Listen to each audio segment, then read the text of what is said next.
The grand marble corridors of Avaloria Palace had witnessed many storms, but none quite like the one brewing that autumn evening. Prince Alexander stood rigid in the blue drawing room, his hands clenched into fists at his sides.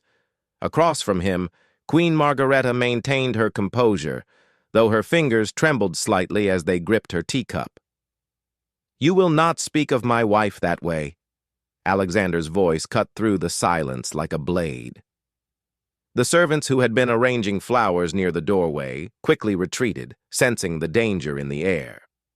Queen Margareta, his stepmother of 15 years, set down her china cup with deliberate slowness. She had married King Edmund when Alexander was just 12, after his mother's tragic death. Now, at 27, the prince had grown into a formidable man. But Margareta still saw him as the rebellious boy who had refused to accept her presence in the palace. "I merely suggested that Princess Elisabetta might benefit from additional guidance on royal protocols," Margareta replied, her tone measured but carrying an undercurrent of condescension. "The charity gala incident was unfortunate." Alexander's jaw tightened. The incident she referred to had been blown entirely out of proportion by the palace gossips. Elisabetta had simply chosen to auction her own jewelry to raise funds for the children's hospital rather than following the traditional format of silent donations. The press had loved it. The old guard had not. "My wife connects with the people in ways this palace hasn't seen in decades," Alexander said, his voice rising despite his efforts to control it. "Perhaps that threatens you." The accusation hung in the air between them. Margareta's carefully maintained mask slipped for just a moment, revealing a flash of genuine hurt before hardening into something colder. "Threatens me?"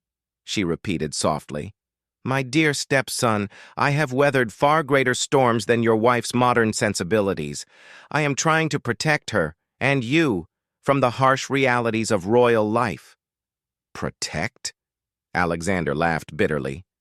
"Is that what you call those whispered conversations with Lady Pemberton? The ones where you question whether Elisabetta is suitable for future queenship?"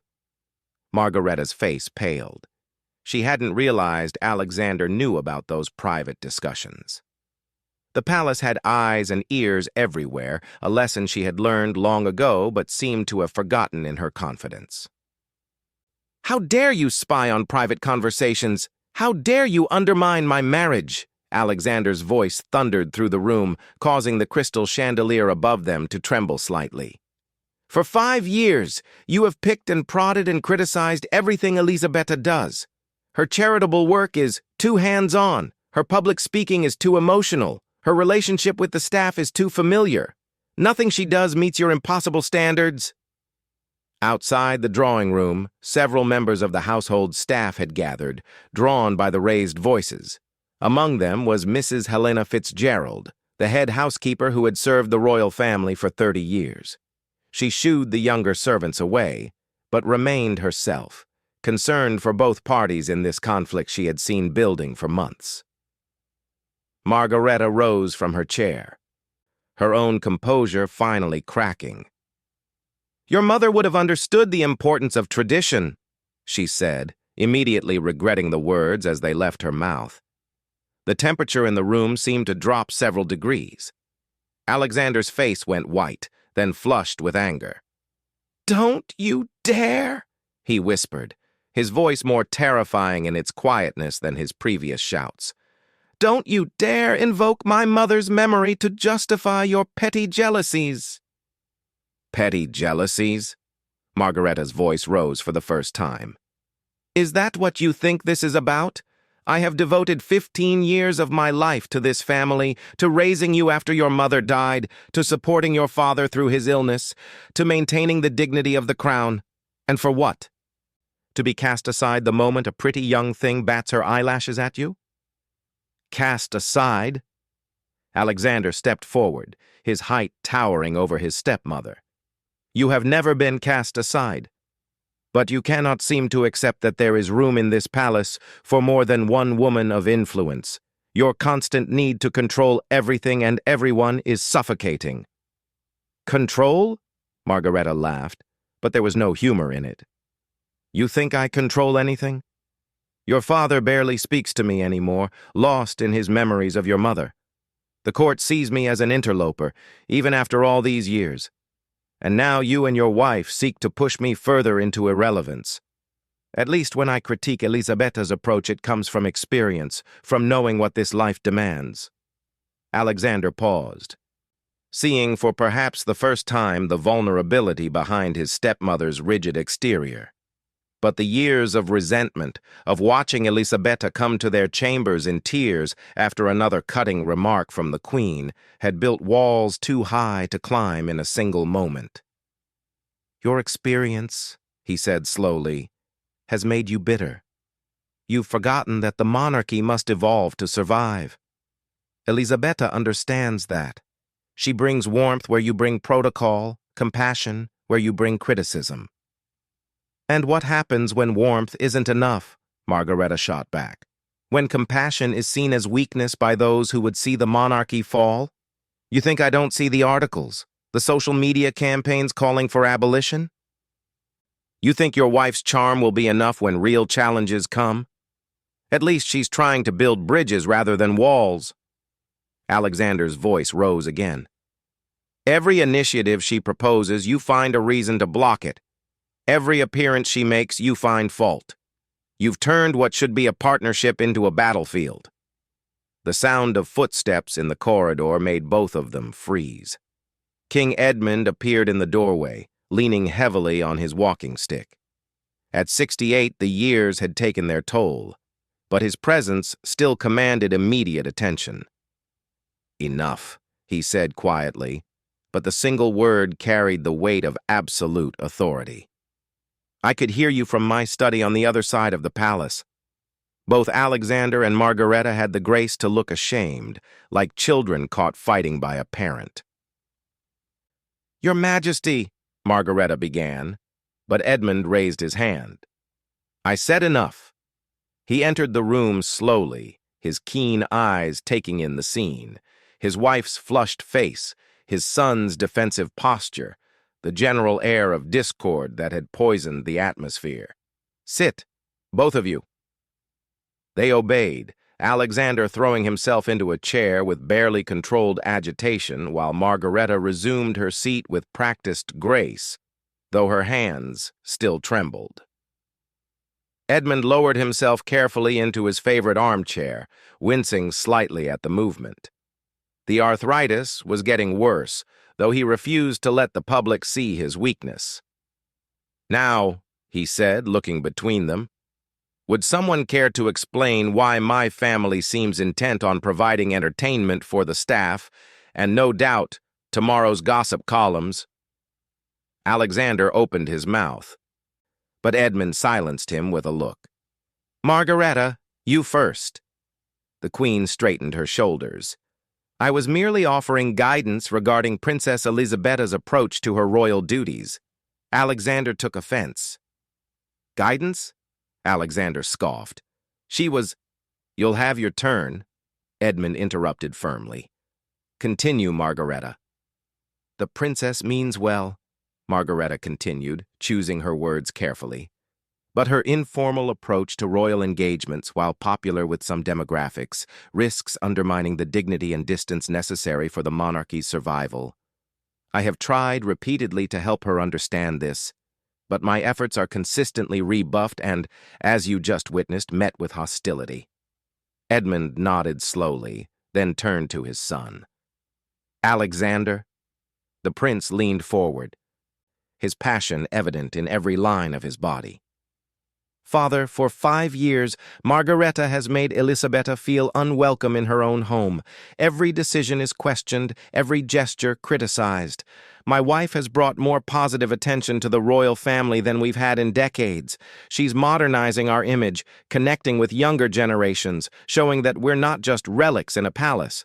But instead of support, she faces constant opposition from someone who should be her ally. Edmund was quiet for a long moment, his fingers steepled under his chin. When he finally spoke, his voice carried the wisdom of years and the weight of experience. "You're both right," he said, causing them to look at him in surprise. "And you're both wrong." He turned to his wife first. "Margareta, my dear, you have been a stalwart support to this family. Your understanding of protocol and tradition has helped navigate many difficult situations. But," he paused, gathering his thoughts, "tradition without evolution is merely stagnation. Elisabeta's approach, while different from what we're accustomed to, has indeed brought a breath of fresh air to these old halls." Margareta's lips tightened, but she remained silent. "However," Edmund continued, turning to Alexander, "your stepmother's concerns are not entirely without merit. The monarchy walks a tightrope between accessibility and mystique. Too far in either direction, and we risk our relevance or our reverence.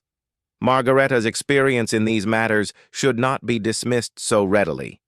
"But, father," Alexander began. "I'm not finished," Edmund said firmly. "What disturbs me most is not your disagreement. God knows, disagreement can be healthy, but the manner in which you conduct it. Shouting matches in the palace, accusations and recriminations, staff gossiping in the corridors. This is beneath us all." The room fell silent, except for the ticking of the antique clock on the mantel. Outside, the autumn wind rattled against the windows, as if nature itself was unsettled by the discord within. "Elisabeta is my daughter-in-law," Edmund continued, his voice gentler now. "She is Alexander's chosen queen-to-be. That decision was made and blessed 5 years ago. Margareta, whatever your reservations, your role is to support and guide, not to undermine." Margareta's face flushed. "I have never intentionally—" "Intent and impact are often different things," Edmund interrupted gently. "You must ask yourself whether your guidance comes from a place of genuine concern or from fear of being replaced in the public's affections." The queen recoiled as if slapped, but Edmund pressed on. "And Alexander, your loyalty to your wife is admirable, but your treatment of Margareta is not. She is not your enemy. She is a woman who has stood by this family through some of its darkest hours, who held my hand through sleepless nights when the weight of the crown seemed unbearable, who tried to fill an unfillable void in your life after your mother's death." Alexander's anger seemed to deflate, replaced by something more complex. Guilt, perhaps, or long-suppressed grief. "Both of you have allowed pain to calcify into resentment," Edmund observed. "Margareta, you came into a palace still mourning its lost queen, trying to make a place for yourself while respecting the memory of who came before. Alexander, you lost your mother at an age when a boy desperately needs one, and perhaps some part of you has never forgiven Margareta for not being her." Tears had begun to gather in Margareta's eyes, though she refused to let them fall. Alexander stared at his hands, clenched in his lap.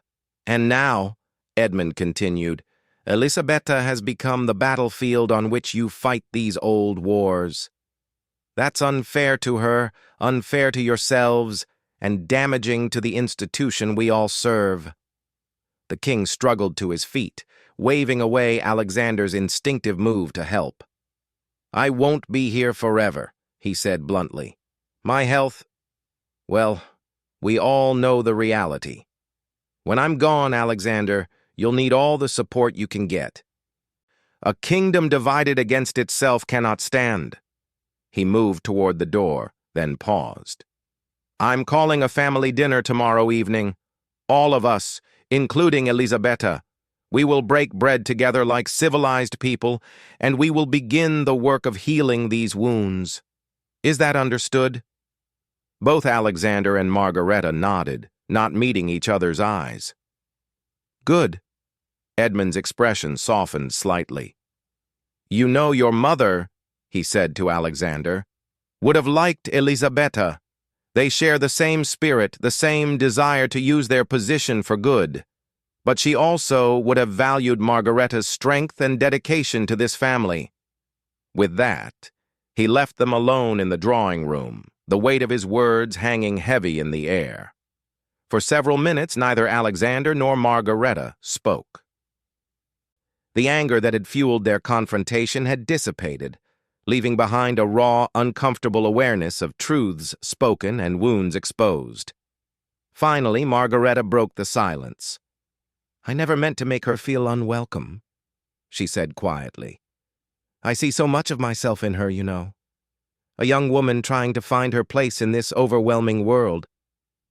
Perhaps I've been overprotective in my guidance." Alexander looked at his stepmother, really looked at her, possibly for the first time in years. He saw the lines of worry around her eyes, the slight droop to her shoulders that spoke of burdens carried too long. "And I," he admitted slowly, "have perhaps been too quick to see criticism where there was concern. It's just, when I see Elisabetta hurt—" "You protect what you love," Margareta finished. "I understand that. I've done the same with this family, with the traditions that have sustained us for generations." Another silence fell, but this one was less charged, more contemplative. "She does bring light to these old halls," Margareta admitted. "The staff adores her. The public certainly responds to her warmth. But you're right that warmth alone won't weather every storm," Alexander conceded. "There's value in understanding the protocols, the reasons behind the traditions." Margareta stood, smoothing her skirt with hands that had finally stopped trembling. "Perhaps," she suggested carefully, "instead of working at cross purposes, we could find a way to blend both approaches, tradition and innovation, distance and warmth." Alexander rose as well, and for a moment they stood facing each other, years of resentment and misunderstanding between them like an almost visible barrier. "For Elisabetta's sake?" Alexander asked. "For all our sakes," Margareta replied. As if by mutual agreement, they moved toward the door. In the corridor outside, Mrs. Fitzgerald quickly busied herself with a flower arrangement, pretending she hadn't been keeping vigil. "Mrs. Fitzgerald," Margareta said with a knowing look, "please ensure the blue salon is prepared for tomorrow evening's dinner. The family dining room feels too formal. We need somewhere more conducive to conversation." "Of course, Your Majesty," the housekeeper replied, a small smile playing at her lips. Perhaps there was hope for this family yet. The blue salon had been transformed for the evening's dinner. Gone was the formal arrangement that usually characterized royal family gatherings. Instead, Mrs. Fitzgerald and her team had created an intimate setting with soft lighting from table lamps rather than the overhead chandelier, and fresh autumn flowers arranged casually in simple vases rather than elaborate displays. Princess Elisabetta stood before the mirror in her dressing room, her lady's maid making final adjustments to her pearl necklace. At 25, she possessed a natural elegance that needed little enhancement, but tonight there was a tension in her shoulders that no amount of primping could disguise. "Perhaps a different necklace, Your Highness?" suggested Marie, her devoted maid who had been with her since her engagement to Alexander. "The sapphires might—" "No," Elisabetta said softly, touching the pearls.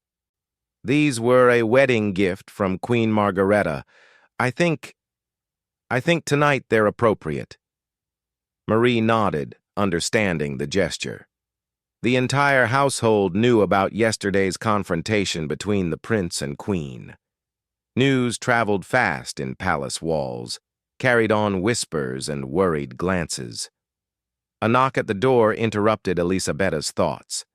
Alexander entered, looking handsome but weary in his dinner jacket. "You look beautiful," he said, crossing to kiss her cheek. "Are you sure you want to do this? We could claim you're feeling unwell." Elisabetta turned to face her husband fully, taking his hands in hers. "Running away won't solve anything, my love. Your father is right. We need to face this as a family." Alexander's expression softened. When did I get so lucky to marry someone so much wiser than myself? Lucky? Elisabetta laughed, though there was a slight tremor in it. I'm the one who married into a family that makes Shakespeare's dramas look tame. I'm sorry, Alexander said, suddenly serious. I know how difficult Margareta has made things for you. I should have addressed it sooner, more diplomatically. Elisabetta reached up to straighten his tie, a gesture both intimate and practical. You defended me. That matters. But Alexander, I need you to understand something. I don't need you to fight my battles. I need us to find a way to coexist with your stepmother. She's not going anywhere, and neither am I. You're right, of course. Alexander sighed. Father made some points yesterday that I'm still processing, about grief and resentment and, well, many things I've avoided thinking about for too long. Then tonight is a beginning, Elisabetta said firmly. Not an ending. They made their way through the palace corridors hand in hand, drawing strength from each other. As they approached the blue salon, they could hear voices already in conversation, the king's measured tones and Margareta's lighter responses. Taking a deep breath, Elisabetta entered first, Alexander close behind. The room fell silent for a moment as all eyes turned to them. King Edmund rose from his chair, though the effort was visible. Elisabetta, my dear, you look radiant as always. She crossed to kiss his cheek, then turned to face Margareta. The two women regarded each other for a moment that seemed to stretch infinitely. Then Elisabetta did something unexpected.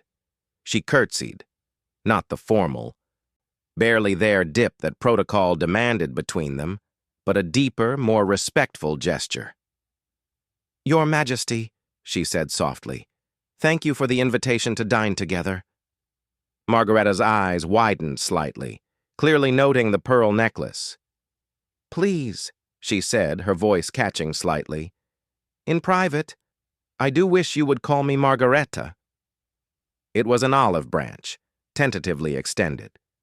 Elisabetta smiled. Then you must call me Elisabetta, not the princess, as if I were a distant stranger. Edmund cleared his throat, clearly pleased. Shall we sit? Mrs. Fitzgerald has outdone herself with the arrangements. The dinner began with the kind of careful politeness that marked uncertain détente. They discussed safe topics, the weather, upcoming state visits, a new exhibition at the National Gallery. But as the wine flowed and the excellent food worked its magic, the atmosphere began to thaw. I heard, Margareta ventured during the fish course, that the Children's Hospital has already raised twice their annual budget from your jewelry auction. Elisabetta looked up, surprised by the neutral to positive tone. Yes, the response was overwhelming, though I understand it caused some consternation among the protocol office. Everything causes consternation in the protocol office, Edmund interjected with dry humor. If they had their way, we'd still be communicating by carrier pigeon. Even Margareta smiled at that. They were rather upset when I suggested we might modernize the dress code for garden parties. You'd think I'd proposed abolishing the monarchy itself. You proposed modernizing something? Alexander asked, unable to keep the surprise from his voice. Margareta raised an eyebrow. I do occasionally have progressive thoughts, Alexander. I simply believe in considered change rather than wholesale revolution. There's wisdom in that, Elisabetta said carefully. I sometimes wonder if my enthusiasm for change comes across as disrespect for tradition. That's never been my intent. Intent and impact, Edmund murmured, echoing his words from the day before. Margareta set down her fork, seeming to come to a decision. I owe you an apology, Elisabetta. My guidance has too often come across as criticism. I think I saw in you my own younger self, arriving at court full of ideas and enthusiasm, only to be met with resistance from those who'd been there longer. I became what I once fought against, without realizing it. The admission hung in the air, vulnerable and honest. Elisabetta reached across the table, not quite touching Margaretta's hand, but coming close. "We all carry our past experiences with us," she said gently. "I appreciate your honesty, and I should acknowledge that sometimes my enthusiasm does run ahead of my understanding. There's much you could teach me if we could find a way to work together rather than at odds." Alexander watched this exchange with something like amazement. His wife's emotional intelligence never ceased to impress him, but seeing her extend such grace to someone who had caused her pain revealed new depths to her character. "You know," Edmund said, refilling his wine glass, "this reminds me of when my mother and grandmother finally made peace. They'd been at loggerheads for years over modernizing the palace kitchens, of all things. Turned out they both wanted the same outcome, just had different ideas about how to get there." "What happened?" Elisabetta asked, genuinely curious. "They compromised," Edmund said with a smile. "Modern equipment but traditional recipes. Best of both worlds. The kitchen staff were thrilled, and we got better meals out of it too." "Are you suggesting we modernize the monarchy's kitchen, Father?" Alexander asked with a slight smile. "I'm suggesting," Edmund replied meaningfully, "that when people with different strengths work together, the result is often better than what either could achieve alone." As the main course was served, a perfectly prepared roast with all the traditional accompaniments, the conversation flowed more naturally. Margareta shared stories from her early days in the palace, including some genuinely funny mishaps that had Elisabetta laughing. Alexander found himself relaxing, seeing his stepmother not as the stern authority figure of his youth, but as a woman who had navigated her own challenges. "The worst was the state dinner with the Japanese delegation," Margareta recounted. "I'd studied all the protocols, practiced with chopsticks for weeks. Then the soup course arrived, and I somehow managed to fling a mushroom directly at the ambassador's wife." "No!" Elisabetta gasped, her hand over her mouth. "Oh, yes. It landed right in her hair. I was mortified, but she just plucked it out, popped it in her mouth, and declared it delicious. We ended up becoming good friends after that." "You see," Edmund said to Elisabetta, "we all have our disasters. The key is to handle them with grace and learn from them." "Speaking of learning," Margareta said, turning more serious, "I've been thinking about your idea for the youth mentorship program, Elisabetta. The one where we pair young people with various palace departments." Elisabetta straightened, clearly surprised. "You have?" "Yes. Initially, I had concerns about security and disruption to routine, but I've been reconsidering. What if we started with a pilot program? Perhaps 6 participants carefully vetted, working in less sensitive areas. We could evaluate after 6 months and expand if successful." That's wonderful," Elisabetta said, her eyes shining. "I have so many ideas about implementation. We could partner with schools in underserved areas, provide real opportunities." "Slow down," Margareta said, but with humor rather than criticism. "Let's get the pilot running first. Though I do think we should discuss your ideas. Perhaps we could meet for tea this week." Alexander and Edmund exchanged glances, both recognizing the significance of this offer. It was more than just discussing a program. It was an invitation to partnership. "I would love that," Elisabetta responded warmly. As dessert was served, a traditional trifle that had been a palace favorite for generations, the conversation turned to lighter matters. But there was an undercurrent of something new, something hopeful. The careful distance that had characterized their family interactions was giving way to genuine engagement. "You know what this family needs?" Edmund announced suddenly. "A project. Something we can all work on together." "What did you have in mind?" Alexander asked warily. "The Jubilee next year," Edmund said. 60 years since I took the throne. I want it to be a celebration not just of the past, but of the future. Something that shows the monarchy evolving while honoring its traditions."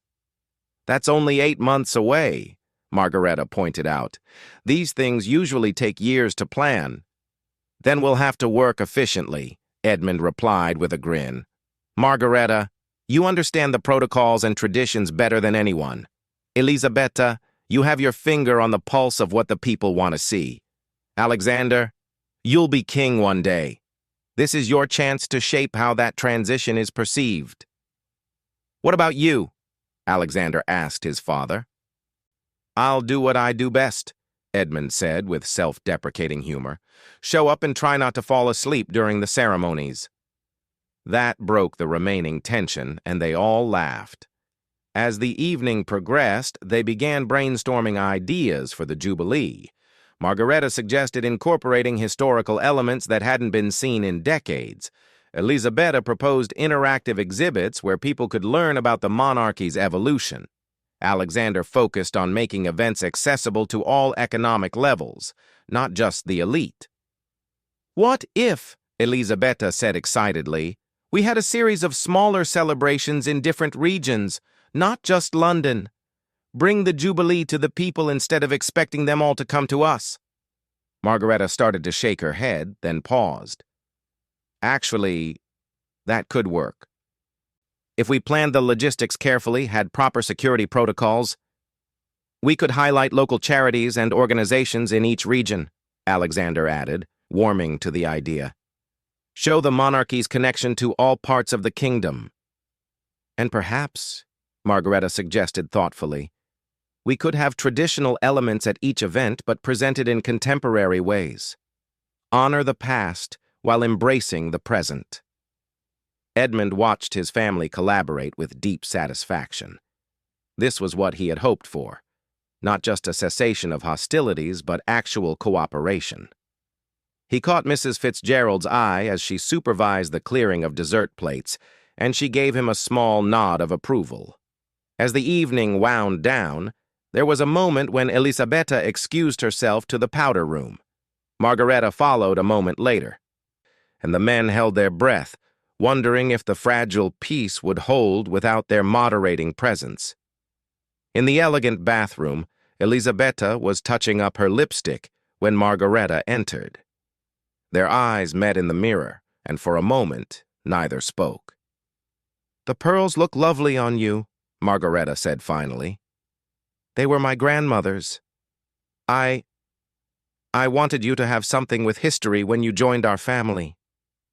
"I've treasured them," Elisabetta replied softly. "Even when things were difficult between us, I treasured them." Margareta moved to stand beside her at the mirror, ostensibly checking her own appearance. "I was jealous, you know," she admitted quietly. "Not of you personally, but of how easily you seemed to fit in. The staff adored you from day one. The public embraced you immediately. It took me years to earn what came naturally to you." Elisabetta turned to face her directly. "But you did earn it. Through perseverance and dedication, I may have charm, but you have strength. The monarchy needs both." "Edmund's mother told me something similar once," Margareta mused. "She said the institution was like a garden. It needed both deep roots and new blooms to thrive." Wise woman. She was. I think she would have liked you. Margareta paused, then added with a small smile, "Though she probably would have found your auction idea a bit radical." "And you?" Elisabetta asked. "Do you still find it radical?" "Yes," Margareta admitted, then surprised them both by adding, "But perhaps the monarchy needs a bit of radical now and then. As long as it's balanced with respect for what came before." They returned to find Alexander and Edmund deep in conversation about the logistics of regional celebrations. The rest of the evening passed pleasantly, with genuine laughter replacing the forced politeness of earlier. As they prepared to leave, Edmund stood with obvious effort. "Before you go," he said, "I want to say how proud I am of all of you tonight. This family has weathered many storms, but we're strongest when we weather them together." He turned to Margareta. "My dear, your steady hand has guided us through difficult times." Then to Alexander. Son, your passion for progress will serve the monarchy well. Finally, to Elisabetta. And you, my daughter-in-law, remind us that warmth and dignity need not be mutually exclusive. What about you, Father? Alexander asked. What's your role in all this? Edmund smiled tiredly. To remind you all that tempus fugit. Time flies. We waste too much of it on petty conflicts when we could be building something lasting together. As the younger couple took their leave, Elisabetta surprised everyone by embracing Margareta. It wasn't a formal air kiss, but a genuine hug, brief but sincere. Tea on Thursday? Margareta suggested as they parted. I'll bring the ideas. You bring the wisdom to temper them, Elisabetta replied with a smile. Walking back to their apartments, Alexander took his wife's hand. That was remarkable. You were remarkable. We all were, Elisabetta corrected. Even mountains can be moved when people decide to work together rather than against each other. Very philosophical, Your Highness. I have my moments, she replied lightly, then grew more serious. It won't all be smooth sailing. Years of resentment don't disappear over one dinner. But it's a start. My father looked happier tonight than I've seen him in months, Alexander observed. I think the friction between Margareta and me has been weighing on him more than he let on. He loves you both, Elisabetta said simply. It must have been painful to watch two people he cares about at such odds. They reached their private apartments, where the formality of royal life could be shed like an uncomfortable coat. As Elisabetta removed her jewelry, Alexander watched her in the mirror. The pearls really do suit you, he said softly. They're not just pearls, Elisabetta replied, carefully placing them in their velvet box. They're an inheritance. A connection to all the women who've worn them before me. I understand that better now. Including Margareta? Especially Margareta. She's part of this family's story, just as I am now. We can't erase chapters we don't like. We can only try to write better ones going forward. Later that night, as the palace settled into quiet, Margareta sat in her private study, pen in hand. She was writing in her journal, a habit she'd maintained since first arriving at the palace. Tonight marked a turning point, she wrote. Not an ending of all conflicts, but perhaps the beginning of understanding. Elisabetta has strength I failed to recognize, too busy seeing her differences as threats rather than assets. Edmund was right. I let fear disguise itself as protection. The monarchy will survive not by resisting change, but by adapting thoughtfully. Perhaps that's what Elisabetta and I can offer together. Her innovation guided by my experience, my traditions refreshed by her perspective. In another part of the palace, King Edmund sat with his doctor who had come for his evening checkup. Your blood pressure is better tonight, Your Majesty, Dr. Ashford noted with surprise. What's different? Peace, Doctor, Edmund replied with a slight smile. Amazing what a little family harmony can do for one's health. Well, whatever it is, keep it up. Your heart needs all the help it can get. After the doctor left, Edmund remained in his chair, looking out at the palace gardens bathed in moonlight. He thought of his late wife, wondering what she would make of tonight's developments. She had always been the peacemaker, the one who could bring opposing sides together with grace and humor. I think you would have been proud tonight, my love, he murmured to the empty room. Our son is becoming the man we hoped he would be, and I believe we've found him a queen worthy of following in your footsteps, though she'll do it in her own unique way. The palace slept, but something had shifted in its ancient walls. The weight of unspoken grievances had lightened, replaced by the fragile but real possibility of collaboration. It wouldn't be easy. Nothing worthwhile ever was. But for the first time in years, the royal family felt like a family, rather than warring factions sharing a prestigious address. In the coming weeks, the change would be noticed by many. Staff members would remark on the lighter atmosphere, The way Queen Margareta and Princess Elisabetta could be heard laughing together during their Thursday teas. The press would eventually pick up on the shift, though they'd struggle to pinpoint exactly what had changed. But for tonight, the palace held not its breath, but its hope.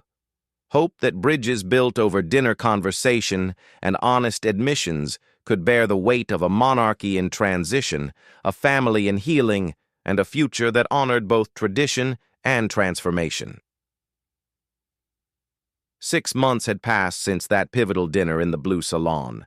The palace hummed with activity as preparations for King Edmund's Diamond Jubilee reached fever pitch.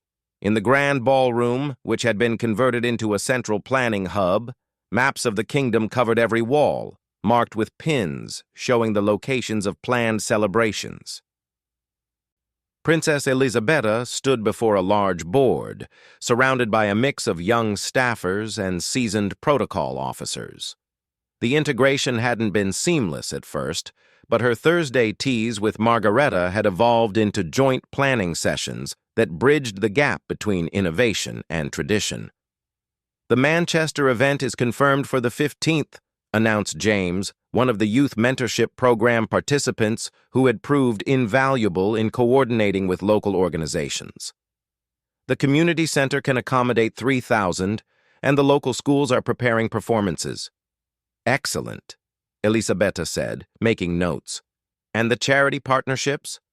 5 local organizations will have booths, and we've arranged for the mobile medical unit to offer free health screenings," James reported proudly.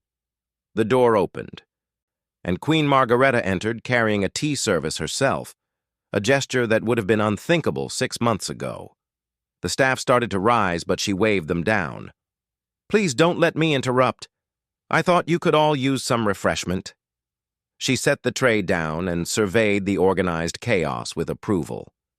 "I must say, Elisabetta, your military precision in planning these events rivals any general's war room." Elisabetta smiled, accepting a cup gratefully. "I learned from the best. Your protocols have been invaluable in ensuring each event maintains dignity while being accessible."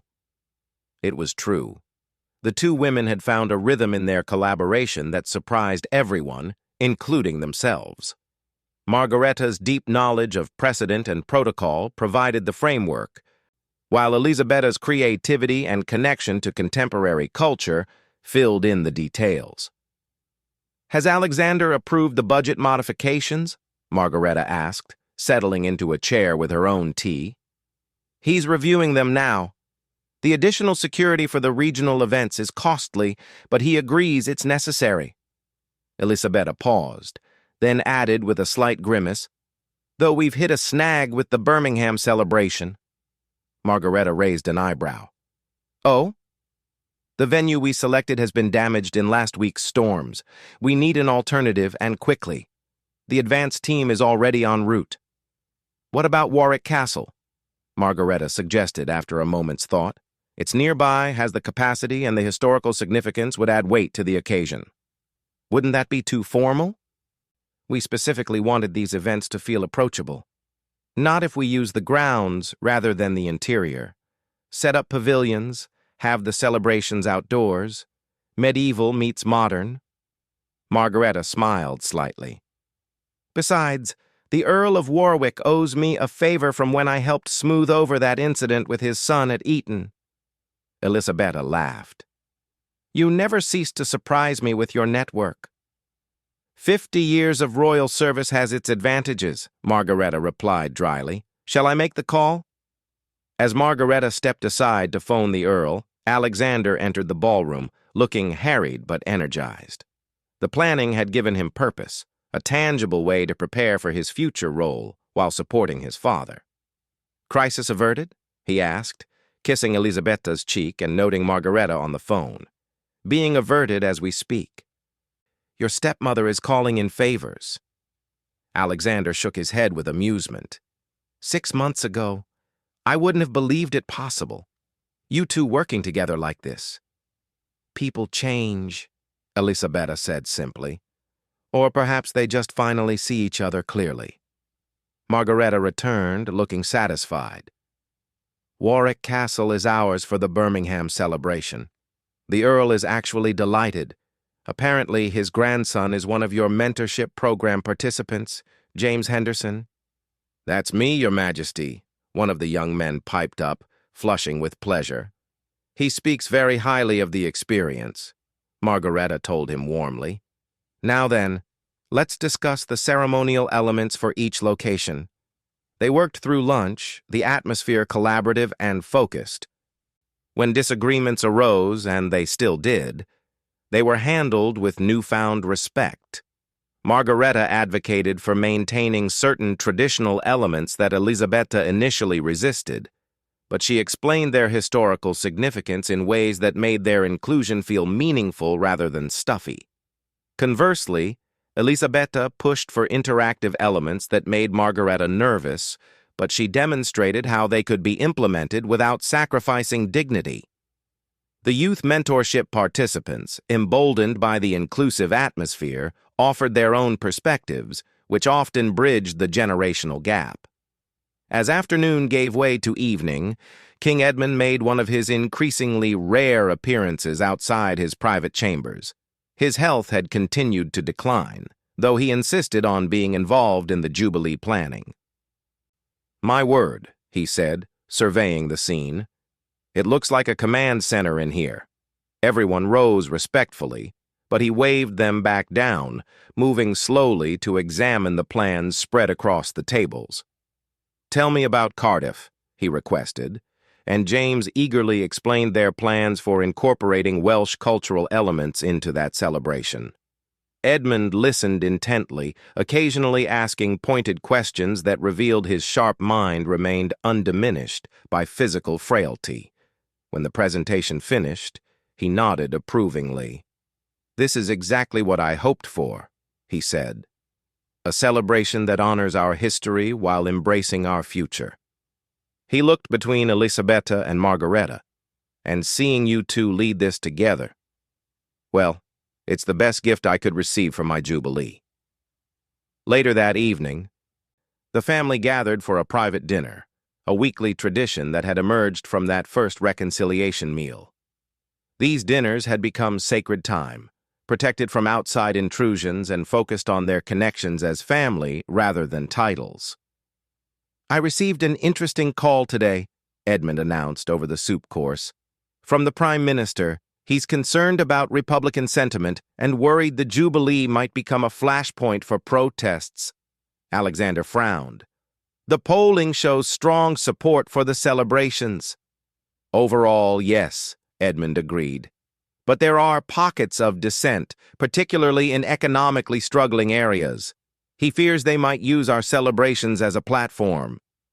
"Then we address it head-on," Elisabetta suggested. "Include acknowledgments of the challenges people are facing. Make sure our charitable components are substantial, not token gestures." "The optics of celebrating while people struggle," Margareta mused. "It's a delicate balance." "What if," Alexander proposed slowly, "we use the platform to announce new initiatives, not just celebrations of the past, but commitments to the future?" Edmund leaned forward with interest. "What did you have in mind?" "Educational partnerships, expanded youth programs based on Elisabetta's mentorship model, perhaps a royal fund specifically for community development in struggling areas." Alexander warmed to his theme. "Show that the monarchy isn't just about tradition, but about service." "The costs," Margareta began, ever practical, "would be offset by reducing some of the more elaborate ceremonial elements," Alexander countered. "Do we really need gold-plated carriages when that money could fund scholarships?" A few months ago, such a suggestion might have triggered a heated debate about tradition versus modernity. Now, Margareta considered it thoughtfully. "There's precedent," she said finally. "Queen Victoria established numerous charitable institutions during her Jubilee. We could frame it as continuing that tradition." "I like it," Edmund declared. "Draw up proposals. Nothing too radical. We don't want to overshadow the celebrations, but enough to show we understand our responsibility goes beyond ceremony. As dinner progressed, they refined the idea, each contributing their perspective. Elisabetta suggested specific areas of focus based on her community connections. Margareta identified historical precedents that would satisfy traditionalists. Alexander worked through the financial implications with characteristic attention to detail. Watching his family collaborate, Edmund felt a deep satisfaction. This was his true legacy, not the ceremonies or traditions, but a family that had learned to work together, to blend their strengths, rather than let their differences divide them. 2 weeks before the first Jubilee event, crisis struck. A tabloid published a scathing article about the royal family's spending on the celebrations, complete with misleading figures and quotes taken out of context. The headline screamed, "Tone-deaf royals spend millions while Britain struggles." The morning the story broke, the palace was in uproar. Press officers ran between offices, phones rang incessantly, and the atmosphere was thick with tension. In the communications office, the usual strategy meeting had devolved into panic. "We need to respond immediately," insisted the press secretary. "Full denial. Threaten legal action." "That will make us look defensive," another advisor argued. "We should ignore it. Maintain dignity." "While they control the narrative," a third voice chimed in. "Absolutely not. You need," Margareta's clear voice cut through the chaos, "to take a breath."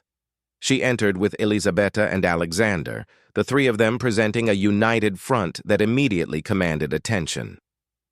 "Your Majesties, Your Highnesses," the press secretary stammered. "We were just discussing strategy." "We heard," Alexander said dryly, from 3 corridors away. Elisabetta stepped forward. "What we need is transparency, not defensiveness. The figures in that article are wrong. So we correct them, openly and with full detail." "But revealing financial details," one advisor protested. "Is exactly what the public deserves," Margareta interrupted, surprising everyone. "I've spent years guarding our privacy, but times have changed. If we want to maintain public trust, we must earn it." They worked through the day crafting a response, not a defensive rebuttal, but a comprehensive breakdown of the Jubilee planning, including the charitable components, the economic benefits to local communities, and the cost-cutting measures implemented to fund new initiatives. But it was what happened next that truly showed how far they had come. That evening, instead of hiding behind palace walls, all 3 of them appeared at a previously scheduled event at a London community center. The press was there in force, sensing blood in the water. As they emerged from their car, questions flew like arrows. "Your Highness, how do you justify the spending?" "Your Majesty, are you out of touch with ordinary people? Will the Jubilee be scaled back?" In the past, they would have walked past in silence, maintaining royal dignity through distance. Instead, Alexander stopped, Elisabetta and Margareta flanking him. "We understand the concerns raised," he said clearly, his voice carrying over the chaos.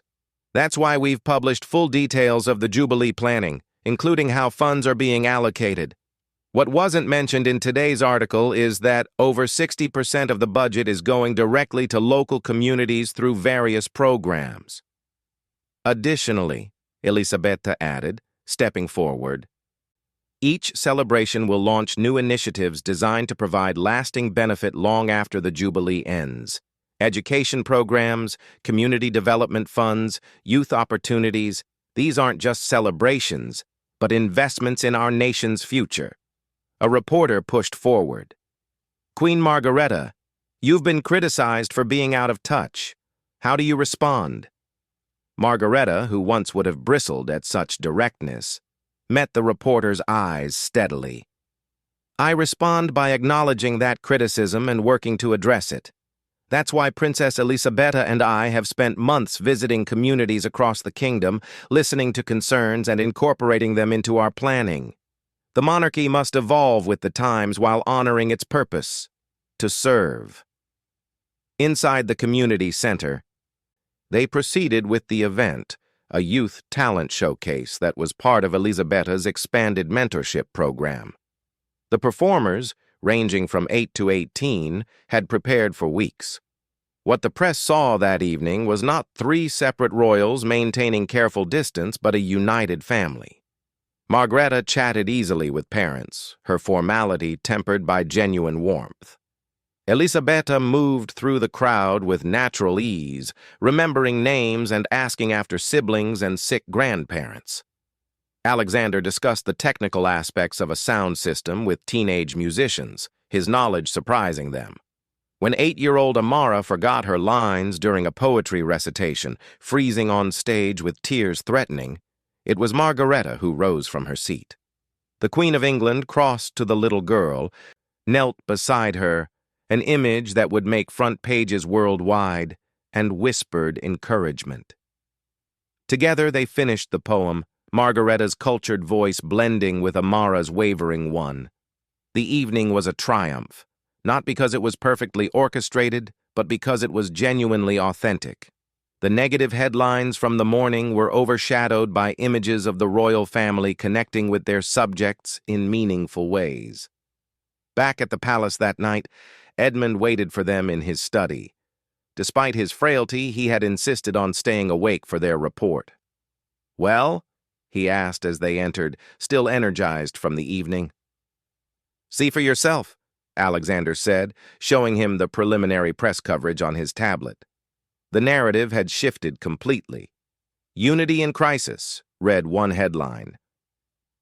"Royals respond with grace and transparency," declared another.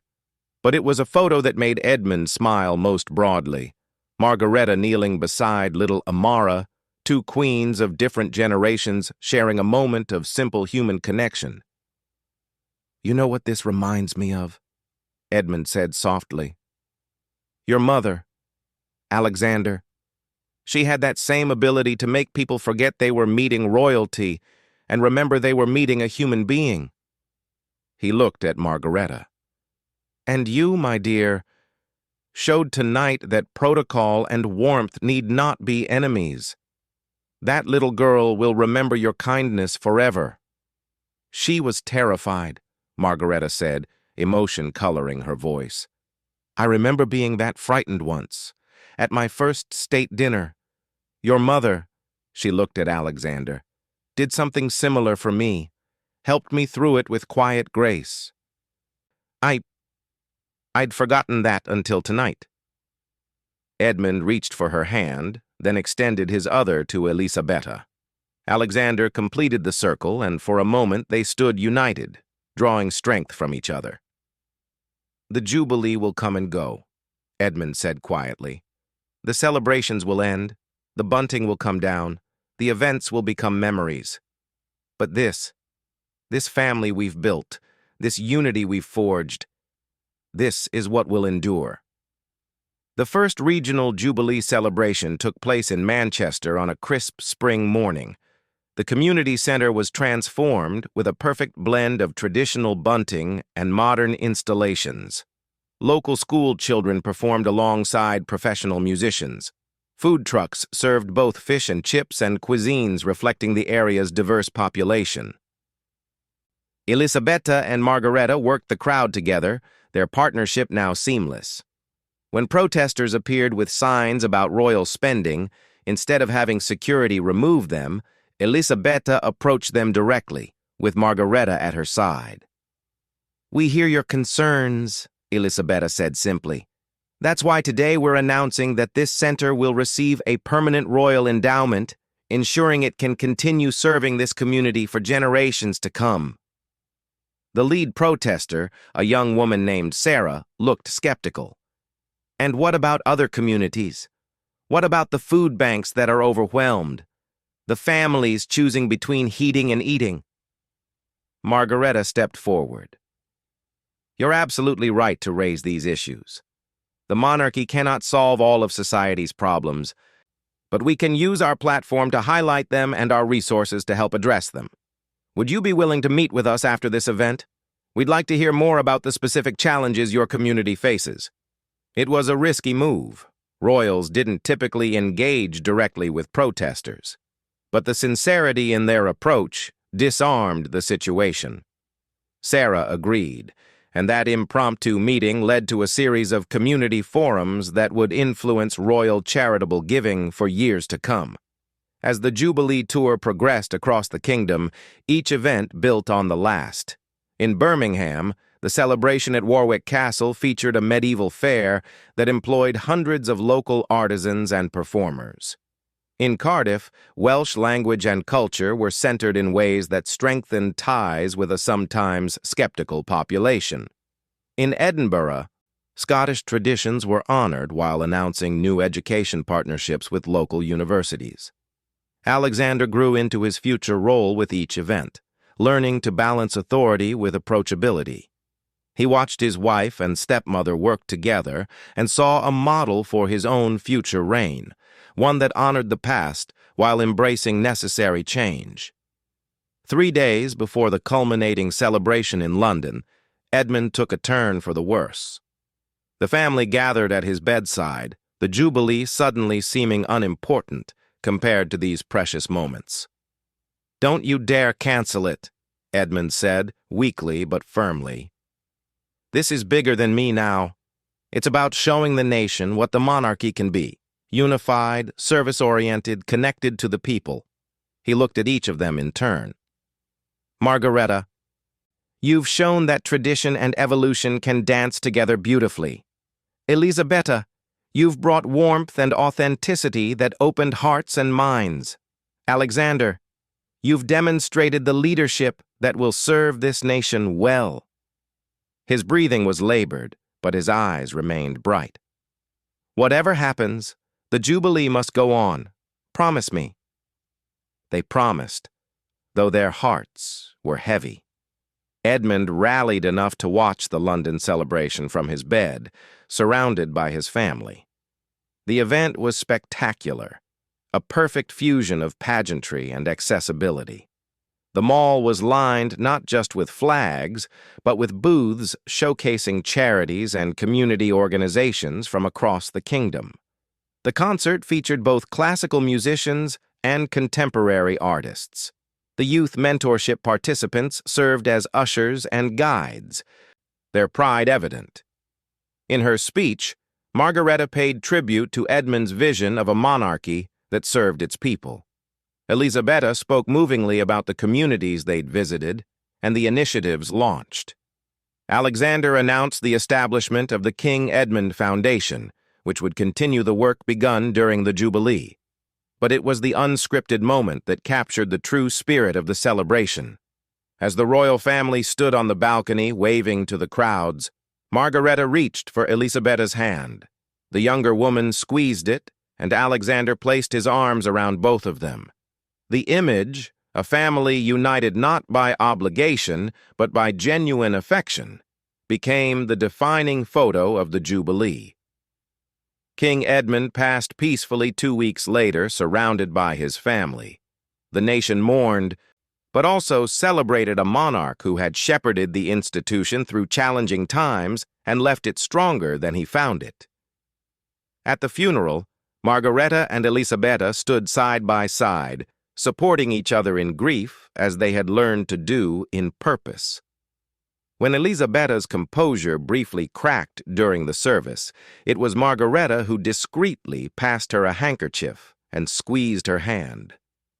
When Margareta struggled with her words during her eulogy, Elisabetta rose and stood beside her, offering silent support that gave her strength to continue.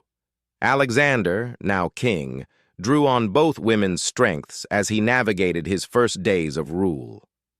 The transition was smooth, aided by the unity displayed during the Jubilee. The public had seen their future king not as a distant figure, but as a man who listened, who learned, who worked alongside his family for the common good. 6 months into the new reign, the palace hosted a reception for the Youth Mentorship Program graduates. The Blue Salon, once the site of bitter confrontation, now rang with laughter and hope. Young people from across the kingdom mingled with dignitaries, their confidence a testament to the program's success. "Look at what we built," Elisabetta said softly to Margareta as they watched the scene. "What we all built," Margareta corrected. "Though I must admit, I never imagined when I first arrived in this palace that I'd see such change. Good change. Change balanced with continuity," Elisabetta replied. "Isn't that what you taught me? Evolution, not revolution." They were interrupted by Amara, the little girl who had forgotten her poem that night at the community center. Now 9 and brimming with confidence, she approached them with a handmade card. "I wanted to thank you, Your Majesties," she said, offering the card to Margareta, "for helping me that night. I'm not scared of performing anymore." Margareta accepted the card with visible emotion. Inside, in careful childish handwriting, it read, "To the Queen, who taught me that being scared is okay as long as you don't give up." "And what are you performing these days?" Elisabetta asked. "I'm in the school play. I'm playing a queen, actually." Amara beamed. "My teacher says I should channel my inner Margareta, dignified but kind." After the girl skipped away, the two women stood in comfortable silence. The palace no longer held its breath in tension, but breathed with the easy rhythm of a family that had found its way through conflict to connection. "Your father would be proud," Elisabetta said, looking at a portrait of the late King Edmund that now hung in the salon. "Of all of us," Alexander agreed, joining them. "We've proven that the monarchy can evolve while maintaining its essential purpose: service, tradition, progress, all in balance." As the reception continued around them, the three stood together, united in purpose and affection. The palace walls, which had witnessed their bitter confrontation, now held the echoes of their reconciliation and the promise of their shared future. The challenges would continue. They always did. Public opinion would ebb and flow. Crises would arise that would test their unity. But they had learned the most important lesson: that their strength lay not in their individual qualities, but in how those qualities complemented each other. Tradition and innovation, dignity and warmth, experience and enthusiasm, all had their place in the modern monarchy they were building together. The palace no longer needed to hold its breath. It could breathe freely, filled with the life and purpose of a family that had chosen unity over division, service over self, and love over lingering resentment. As the evening drew to a close and the last guests departed, the royal family gathered in Edmund's former study, now Alexander's.